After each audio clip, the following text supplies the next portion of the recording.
আমাৰ অসমীয়া জাতিৰ হাৰ্টথ্ৰব হৃদয়ৰ স্পন্দন জুবিন গাৰ্গ ডাঙৰীয়াই এনেকুৱা নাছিল যে বিজেপি দলটো এটা বটলা পাৰ্টি। আজি তেওঁলোকে নলবাৰীত চূড়ান্ত বটলামি প্ৰকাশ কৰি দিলে। অসমৰ সব মানুহে যি সময়ত জুবিন গাৰ্গৰ ন্যায়ৰ বাবে মানে একেবাৰে শুব পৰা নাই ন্যায় বিচাৰি, যি সময়ত জুবিন গাৰ্গৰ ন্যায়ৰ বাবে মানুহে খোৱা বোৱা ভালকৈ কৰিব পৰা নাই, যি সময়ত অসমৰ মানুহে জুবিন গাৰ্গৰ ন্যায়ৰ কাৰণে একো কাম কৰিব পৰা নাই, সেই সময়ত বিজেপি দলে আজি নলবাৰীত যিটো বটলামি কৰিলে সেইটো অসমৰ ইতিহাসৰ ৰাজনৈতিক ইতিহাসৰ আটাইতকৈ ডাঙৰ এটা কৌতুক আৰু জুবিন গাৰ্গৰ প্ৰতি এটা চূড়ান্ত অপমান। যি চৰকাৰৰ হাতত জুবিন গাৰ্গক ন্যায় প্ৰদান কৰাৰ দায়িত্ব অৰ্পণ কৰা হৈছে, সেই চৰকাৰ চলোৱা ৰাজনৈতিক দলটোৰ সভাপতি আৰু মন্ত্ৰীসকলে আজি জুবিন গাৰ্গক ন্যায় দিব লাগে বুলি ৰাজপথলৈ ওলাই আহিবলগীয়া হৈছে, ওলাই আহিছে। যিটো ডিপাৰ্টমেণ্টে ছিংগাপুৰত গৈ নৰ্থ ইষ্ট ফেষ্টিভেলখন পাতিছিলে, সেই ডিপাৰ্টমেণ্টটোৰ মন্ত্ৰীজনে যোনে পাতিছিলে প্ৰবীত্ৰ মাৰ্ঘেৰিটা, আপোনালোকে জানে যে external affairs ministry presence north east India festival in Singapore এই বুলি তেওঁলোকে এডভাৰটাইজ কৰিছিলে যে আমাৰ বহিৰ পৰিক্ৰমা ডিপাৰ্টমেণ্টে আচলতে ছিংগাপুৰত নৰ্থ ইষ্ট ফেষ্টিভেল পাতিছে আৰু নৰ্থ ইষ্ট ফেষ্টিভেল পাতিবলৈ লৈ গৈছে আমাৰ মৰমৰ জুবিন গাৰ্গক, আৰু জুবিন গাৰ্গক তেওঁলোকে ষ্টেট গেষ্টটো কৰা নাই, নেশ্যনেল গেষ্টটো কৰা নাই আৰু নিৰাপত্তাও প্ৰদান কৰা নাই, আৰু তেওঁলোকে জুবিন গাৰ্গক টান মাৰিছে, নিৰাপত্তা প্ৰদান নকৰি মাৰিছে। মাৰি এতিয়া সেই নিৰাপত্তা প্ৰদান নকৰি যে মাৰিলে, সেই নিৰাপত্তা প্ৰদান নকৰা ডিপাৰ্টমেণ্টটোৰ মন্ত্ৰী প্ৰবীত্ৰ মাৰ্ঘেৰিটা তেওঁ আহি এতিয়া আন্দোলন কৰিছে যে জুবিন গাৰ্গৰ ন্যায় লাগে। মইতো ভাবোঁ যে জুবিন গাৰ্গৰ ন্যায় বিচৰা আন্দোলনৰ এটা প্ৰধান দাবী হ'ব লাগে যে প্ৰবীত্ৰ মাৰ্ঘেৰিটাক গ্ৰেপ্তাৰ কৰিব লাগে। প্ৰবীত্ৰ মাৰ্ঘেৰিটাৰ ডিপাৰ্টমেণ্টটো প্ৰত্যক্ষ বা পৰোক্ষভাৱে জুবিন গাৰ্গৰ মৃত্যুৰ কাৰণে জগৰীয়া, কাৰণ এক্সটাৰ্নেল এফেয়াৰ্ছ মিনিষ্ট্ৰীয়ে নৰ্থ ইষ্ট ফেষ্টিভেল পাতিছিল আৰু সেই এক্সটাৰ্নেল এফেয়াৰ্ছ মিনিষ্টাৰ এজন হ'ল অসমৰ ৰাজ্যিক মন্ত্ৰী প্ৰবীত্ৰ মাৰ্ঘেৰিটা।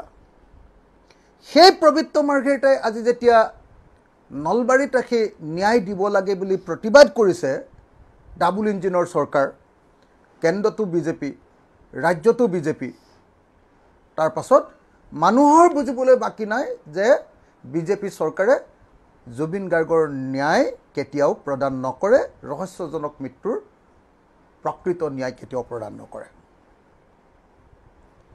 এওঁলোকৰ কাৰণে 2026 ৰাজনীতিৰ হাথিয়াৰ হৈ পৰিল জুবিন গাৰ্গ। এওঁলোকৰ কাৰণে জুবিন গাৰ্গৰ ন্যায়, জুবিন গাৰ্গৰ মৃত্যুৰ ৰহস্য উদ্ধাৰটো গুৰুত্বপূৰ্ণ নহয়, এওঁলোকৰ কাৰণে মুখ্যমন্ত্ৰী হিমন্ত বিশ্ব শৰ্মাক উদ্ধাৰ কৰা আৰু 26ৰ নিৰ্বাচনত কেনেকৈ জুবিন গাৰ্গৰ মৃত্যুৰ বিষয়টোক ৰাজনৈতিক ৰূপ দিব পাৰি তাৰ চিন্তা কৰাটোৱে তেওঁলোকৰ বিজেপি দলৰ এই মুহূৰ্তৰ আটাইতকৈ ডাঙৰ কাম। সেইকাৰণে মই এটা বিৰোধী দলৰ সভাপতি হিচাপে আৰু ঐতিহাসিক শিৱসাগৰ বিধানসভা সমষ্টিৰ বিধায়ক হিচাপে বিজেপি দলে আজি যি অভূতপূৰ্ব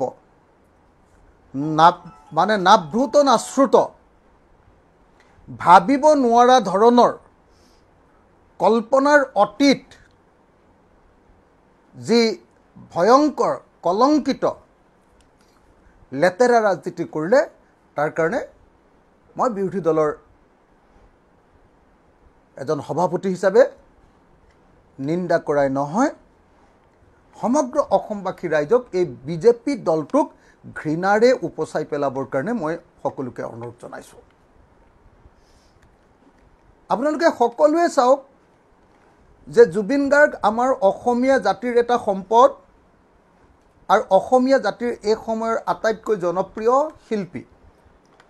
সেই শিল্পীজনক চৰকাৰে মাতি লৈ গ'ল আৰু চৰকাৰে ছিংগাপুৰত তেওঁক নিৰাপত্তা নিদি মৰিবৰ কাৰণে ঠেলি দিলে। তাৰ পাছতো সেই এক্সটাৰ্নেল এফেয়াৰ্ছ মিনিষ্ট্ৰীয়ে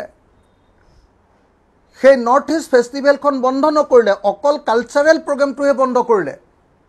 জুবিন গাৰ্গৰ কালচাৰেল প্ৰগ্ৰেমটোহে বন্ধ কৰিলে, অকল ফেষ্টিভেলটো চলাই থাকিলে আৰু চলাই থাকি জুবিন গাৰ্গৰ মৃতদেহটো সোনকালে আনিবৰ কাৰণে কোনো ব্যৱস্থা গ্ৰহণ নকৰিলে। অসমৰ মুখ্যমন্ত্ৰীয়ে ক'লে যে ছিংগাপুৰৰ পৰা মই অসমলৈ জুবিন গাৰ্গক চাৰ্টাৰ্ড ফ্লাইটত লৈ আহিম। তাৰপাছত লাগেজৰ লগত জুবিন গাৰ্গৰ মৃতদেহ আনিলে। আনকি দিল্লীৰ পৰা গুৱাহাটীলৈও তেওঁলোকে ছিংগাপুৰৰ পৰা দিল্লীলৈতো লাগেজৰ লগত আনিলেই, বস্তুৰ লগততো আনিলেই। তাৰপিছত দিল্লীৰ পৰা গুৱাহাটী আহোঁতেও তেওঁলোকে লাগেজৰ লগত জুবিন গাৰ্গক আনিলে। অসমীয়া জাতিৰ আটাইতকৈ জনপ্ৰিয় এটা যুগৰ প্ৰতিনিধি জুবিন গাৰ্গক তেওঁলোকে লাগেজৰ লগত লৈ আহিলে। শেষ শ্ৰদ্ধাঞ্জলি যি সময়ত জনাব লাগে তেওঁলোকে লাগেজ বস্তু বাহানিৰ লগত লৈ আহিলে। আশ্চৰ্যজনক। যিকেইজন মানুহৰ কাৰণে মৃত্যু ঘটিলে, সিদ্ধাৰ্থ শৰ্মা, সন্দীপন গাৰ্গ, এইকেইজনক লগ পায়ো দিল্লী বিমানবন্দৰত গ্ৰেপ্তাৰ নকৰি তেওঁলোকক পলুৱাই পঠিয়ালে। যাৰ কাৰণে প্ৰত্যক্ষভাৱে এজন জগৰীয়া মানুহ আপোনাৰ শ্যামকানু মহন্তক তাৰ পাছতো 19 ছেপ্টেম্বৰত মৃত্যু হোৱাৰ পাছত 6 অক্টোবৰত তেওঁ পূজা চূজা খাই পুলিচৰ ওচৰত এবাৰ দেখা দিবা বুলি এই চৰকাৰে নিমন্ত্ৰণ জনালে।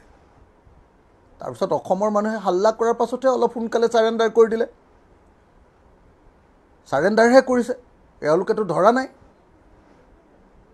আপোনালোকে নিজে চাওক।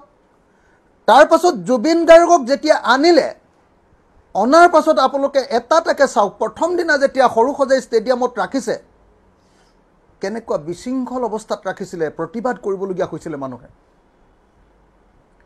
তাৰপিছত অসমৰ মানুহে ক'লে যে তেওঁ ব্ৰহ্মপুত্ৰৰ কিনাৰত থাকিম বুলি কৈছিলে, ব্ৰহ্মপুত্ৰ নদীত তেওঁক উটুৱাই দিবলৈ কৈছিলে, গতিকে লুইতৰ পাৰত জুবিন গাৰ্গক ঠাই দিব লাগে। দিলেনে? তাৰপিছত তেওঁলোকে যেতিয়া সোণাপুৰত দিম বুলি ক'লে, 10 বিঘা মাটি দিম বুলি ক'লে, এতিয়া 10 বিঘা মাটি দিলেনে? আপোনালোকে নিজে গৈ এবাৰ সোণাপুৰত চাই আহক, বিজেপি চৰকাৰে 10 বিঘা মাটি দিলেনে? সোণাপুৰত যিদিনা দাহ কাৰ্য সাধন কৰা হৈছিল, সেইদিনা সামান্যতম কিবা ব্যৱস্থা, ধুনীয়াকৈ ব্যৱস্থা কৰা হ'লনে বাৰু জুবিন গাৰ্গৰ কাৰণে? মানুহৰ সেইদিনা কেনেকুৱা আল্লাই আথানি আপোনালোকে নিজে চাওক, কোনো ব্যৱস্থা নাই। তাৰপিছত নিজেই আপোনালোকে চাওক যে এই চৰকাৰে কৈছিলে যে ৰাষ্ট্ৰীয় মৰ্যাদাৰে জুবিন গাৰ্গক আমি বিদায় দিম। ৰাষ্ট্ৰীয় মৰ্যাদাৰে জুবিন গাৰ্গক বিদায় দিলেনে নাই? আপোনালোকে আকৌ এবাৰ ভিডিঅ'টো চাওক যে সেইটো ৰাষ্ট্ৰীয় মৰ্যাদা হয় নে নহয়। আপোনালোকে নিজে চাওক যে সেইটো ৰাষ্ট্ৰীয় মৰ্যাদাৰে জুবিন গাৰ্গক বিদায় দিলে নে নাই। এই চৰকাৰে প্ৰতি পলে পলে প্ৰতি মুহূৰ্ততে জুবিন গাৰ্গৰ প্ৰতি, মৃত জুবিন গাৰ্গৰ প্ৰতি অপমান কৰি আহিছে। তেওঁলোকে চাৰিওফালে হুলস্থুল লগাই দিছে যে বেলেগে ৰাজনীতি কৰিছে জুবিন গাৰ্গক লৈ। আমি দেখিছোঁ যে কোনো ৰাজনৈতিক দলে জুবিন গাৰ্গক লৈ ৰাজনীতি কৰা নাই। ৰাজনীতি অকল কেৱল আৰু কেৱল বিজেপি দলে কৰিছে। আনকি অসম গণ পৰিষদকো আমি ৰাজনীতি কৰা দেখা নাই। বিজেপিৰ লগত থকা অসম গণ পৰিষদকো আমি ৰাজনীতি কৰা দেখা নাছিলোঁ। ৰাজনীতি কৰিছে জুবিন গাৰ্গৰ মৃত্যুক লৈ কেৱল আৰু কেৱল ৰাজনীতি কৰিছে বিজেপি দলে, বিজেপি চৰকাৰে, হিমন্ত বিশ্ব শৰ্মাই। চাৰিওফালে যেতিয়া প্ৰতিবাদ উঠিছে, জুবিন গাৰ্গৰ পত্নীয়ে যেতিয়া ক'বলগীয়া হৈছে যে এমাহ হৈ গ'ল এতিয়ালৈকে মই মৃত্যুৰ কোনো ৰহস্যই গম নাপালোঁ, জাষ্টিছ ফৰ জুবিন গাৰ্গ বুলি যেতিয়া তেওঁ লিখিবলগীয়া হ'ল, কান্দিবলগীয়া হ'ল, ৰাতি ৰাতি গৈ যেতিয়া জুবিন ক্ষেত্ৰত গৈ যেতিয়া জুবিন গাৰ্গৰ পত্নী আৰু ভণ্টীয়ে যেতিয়া কান্দিবলগীয়া হ'ল, চাৰিওফালে অসমৰ মানুহে যেতিয়া বিজেপি চৰকাৰক ঘৃণাৰে উপচাই পেলালে যে আমাৰ আটাইতকৈ মৰমৰ শিল্পীজনৰ প্ৰতি তোমালোকে দায়িত্ব পালন কৰা নাই, তেতিয়া বিষয়টোক বিপথে পৰিচালিত কৰিবৰ কাৰণে বিজেপিয়ে এতিয়া কি কৰিছে? এতিয়া তেওঁলোকে বিজেপিয়ে নিজেই ন্যায় বিচৰাৰ আন্দোলন কৰি এটা কৌতুক ৰচনা কৰিছে। কৌতুক এয়া হ'ল পোনে পোনে এজন যুগৰ শ্ৰেষ্ঠ শিল্পীৰ প্ৰতি অপমান। এয়া হ'ল পোনে পোনে আমাৰ যুগৰ আটাইতকৈ শ্ৰেষ্ঠ, আটাইতকৈ প্ৰতিনিধিত্বমূলক, আটাইতকৈ জনপ্ৰিয় শিল্পীজনৰ প্ৰতি এখন চৰকাৰে কৰা বদলামি। আৰু সেইকাৰণে জুবিন গাৰ্গে জীয়াই থাকোঁতে কৈছিলে যে বিজেপিক ভোট নিদিব, ই এটা বদলা পাৰ্টি। সঁচাকৈ বিজেপিয়ে মৃত্যুৰ পাছতো জুবিন গাৰ্গৰ সেই কথাটোকে প্ৰমাণ কৰিলে যে বিজেপি এটা বদলা পাৰ্টি। ই মৃতদেহক লৈও বদলামি কৰিবলৈ নেৰে।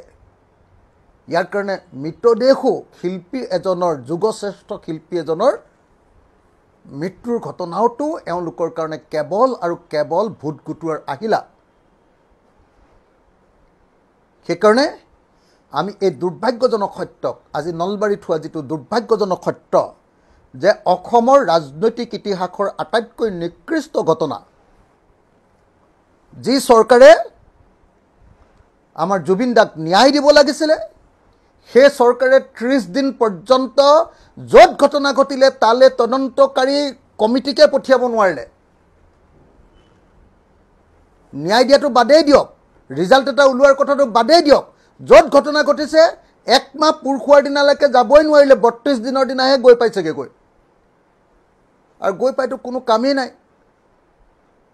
তাত যিমানেই তথ্য নানক লাগিলে সেই তথ্যৰ কোনো ভেলু নাই, কাৰণ তাৰ পৰা তথ্য আনিবলৈ হ'লে ভাৰতবৰ্ষৰ যিখন আইন আছে এতিয়া BNSS 2023 তাৰ 112 নম্বৰ ধাৰা অনুসৰি কোৰ্টৰ জৰিয়তে সেই তথ্যখিনি আনিব লাগিব। সেইকাৰণে অসমৰ সব মানুহে দাবী কৰি আছে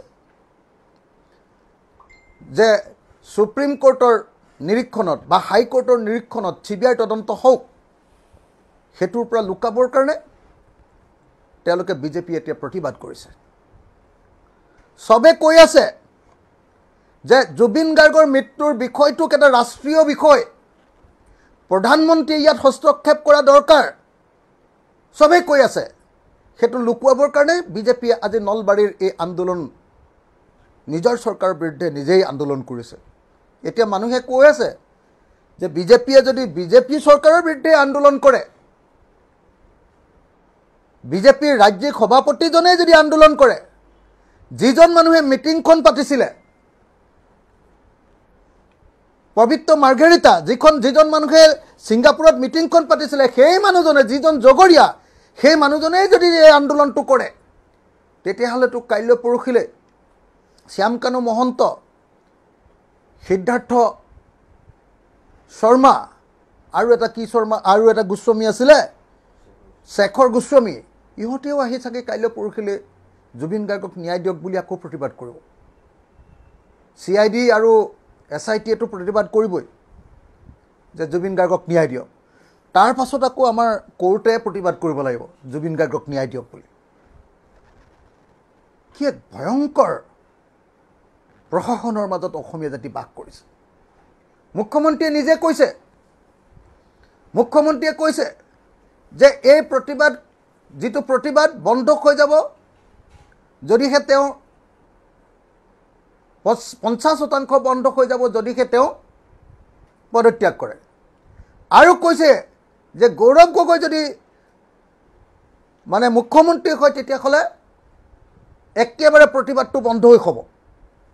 তাৰমানে মুখ্যমন্ত্ৰীয়ে একদম পোনে পোনে স্বীকাৰ কৰি ল'লে যে জুবিন গাৰ্গৰ মৃত্যুৰ পাছত অসমৰ 100% মানুহে এই বিজেপি দল আৰু চৰকাৰ আৰু মুখ্যমন্ত্ৰী হিমন্ত বিশ্ব শৰ্মাৰ প্ৰতি অনাস্থা প্ৰকাশ কৰিছে।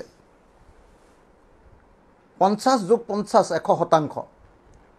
100জন মানুহৰ ভিতৰত 100জন মানুহে এতিয়া হিমন্ত বিশ্ব শৰ্মাৰ পদত্যাগ আৰু তাৰ বিপৰীতে বেলেগ এজন মানুহক মুখ্যমন্ত্ৰী পতাটো বিচাৰিছে বুলি হিমন্ত বিশ্ব শৰ্মাই অলপ আগতে কালিৰ দিনটোত একদম পোনপটীয়াকৈ ঘোষণা কৰি দিলে। গতিকে মই ভাবোঁ যে এই মুহূৰ্তত যদি জুবিন গাৰ্গে ন্যায় পাব লাগে, জুবিনদাৰ ন্যায় পাবলৈ হ'লে হিমন্ত বিশ্ব শৰ্মাই সঁচাকৈ পদত্যাগ কৰিব লাগিব। আৰু বিজেপি চৰকাৰ থকালৈকে জুবিন গাৰ্গে যে পদত্যাগ ন্যায় পাব নোৱাৰে, বিজেপি চৰকাৰে পদত্যাগ নকৰালৈকে যে জুবিন দাই যে ন্যায় নাপায়, আজি নলবাৰীৰ প্ৰতিবাদটোৱে সেই কথাটোকে অতি স্পষ্টকৈ প্ৰতিপন্ন কৰি দিলে। মই অসমৰ সকলো সচেতন, সকলো সংবেদনশীল, সকলো সেন্সিটিভ, সকলো ৰেচনেল বিবেচক প্ৰত্যেকজন নাগৰিকক আহ্বান জনাওঁ যে আহক আমি সকলোৱে এই বিজেপি চৰকাৰখনক ঘৃণাৰে উপচাই পেলাওঁ, যাৰ জুবিন গাৰ্গৰ মৃত্যুৰ কাৰণে যি চৰকাৰখন আচলতে জগৰীয়া। আজি তেওঁলোকে প্ৰচাৰ কৰিছে, বিজেপিৰ ৰাজ্যিক সভাপতিজনে কৈছে যে নলবাৰীত 1 লাখ মানুহ গোট খালে। জয়ন্ত মল্লবৰুৱাই কৈছে যে 70,000। আমি তাৰ জনগণৰ পৰা জানিব পাৰিছোঁ যে আজি মানুহ গোট খাইছে খুব বেছি 3,500 4,000 মানুহ।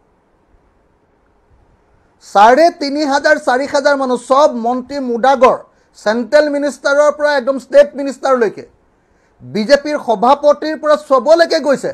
তাৰপাছত 3,500 মানুহ গোট খাইছে, 4,000 মানুহ, খুব বেছি হ'লে 4,000 মানুহ।